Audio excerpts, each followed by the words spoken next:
মনে হয় সম্ভবত 15 দিনের ভিতরেই 13 জন আমরা সাথী হই। আমার এখানে একটু পরামর্শ হচ্ছে, বায়াতের উপরে যদি আজকেও একটা আলোচনা বা দাস রাখা হতো, আমার মনে হয় যে আমরা অনেকে হয়তো শপথের জন্য খুব আগ্রহী হতাম। আমরা আসলে যে শপথটা, এই বায়াতটা কি, এটা আমরা ভুলে গেছি। তা না হলে আজ আমরা শিবিরের যে সংগঠনের সাহসী ভূমিকা রেখেছি, আজ আমরা একেবারে পিছিয়ে গেছি।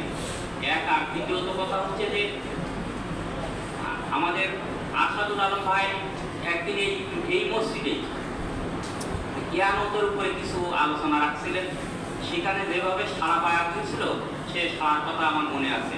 এরপরে একসময় আমাদের আন্দোলন ধীর স্থির গতি হয়েছিল, তখন আবু সাইদ ভাই একটা আলোচনা রাখছিলেন, শাহাদত যাদের কাম্য ছিল। আমরা সিটি কলেজে দায়িত্ব পালন করার সময় যেখানে 20 জন লোক হয় মিছিল মিটিংয়ে, সেখানে দেখেছি 200 জন লোক হয়েছে।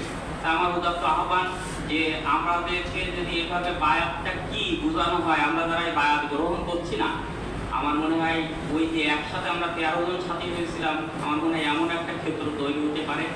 আমি এই পরামর্শ রেখেই আমার কথা শেষ করছি। আসসালামু আলাইকুম।